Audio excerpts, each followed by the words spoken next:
एक दिन खाली बैठे मैंने फेसबुक पर एक अनजाने आदमी को फ्रेंड रिक्वेस्ट भेज दी जो दिखने में बहुत हैंडसम था। उस आदमी ने उसी रात फेसबुक पर मेरी भेजी फ्रेंड रिक्वेस्ट एक्सेप्ट कर ली। तुम्हें पता है कि तुम इस साड़ी में कितनी खूबसूरत लग रही हो, उसने मैसेज किया। थैंक्स, मुझे भी तुम्हारी डीपी अच्छी लगी। इसी तरह हमने बातें करनी शुरू कर दी। मुझे पता था कि वह 29 साल का शादीशुदा आदमी है जो 2 बच्चों का बाप भी है।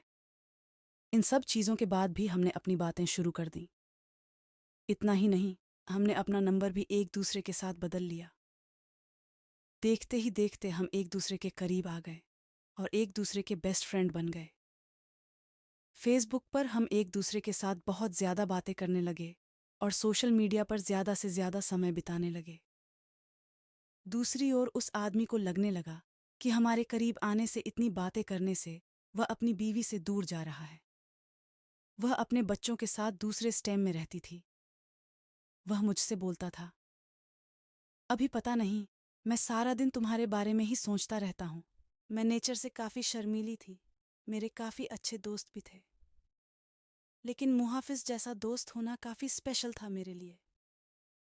1 महीने की चैटिंग के बाद हमने स्काइपिंग करना भी शुरू कर दिया। हम उस पर बातें कम और एक दूसरे को घंटों निहारा ज़्यादा करते थे। एक रात वह मेरे साथ वीडियो कॉल पर था। उसने बोला, ऐसे देखते देखते कहीं प्यार ना हो जाए। खैर, अब हम रोज़ ही वीडियो कॉल करने लग गए। हम इतने पास आ चुके थे कि अब हम एक रियल कपल की तरह बिहेव करने लगे थे। हम रोमांस करते, एक दूसरे को चिढ़ाते और थोड़ी लड़ाइयाँ भी करते।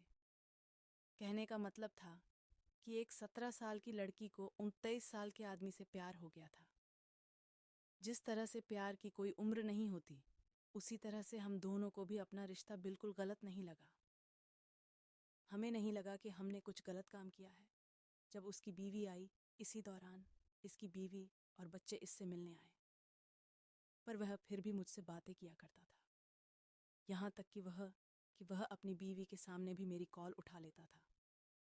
उसी दौरान उसकी बीवी उस पर शक करने लगी, क्योंकि अब वह पहले जैसा बिल्कुल भी नहीं रहा।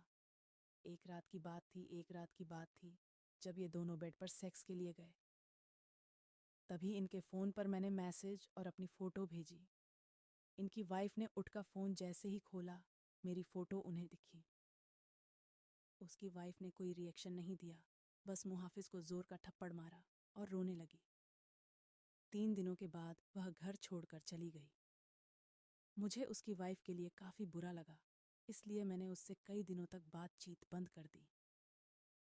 उसकी वाइफ के जाने के बाद हम फिर से मिले और हमने लॉन्ग ड्राइव पर जाने का प्लान बनाया।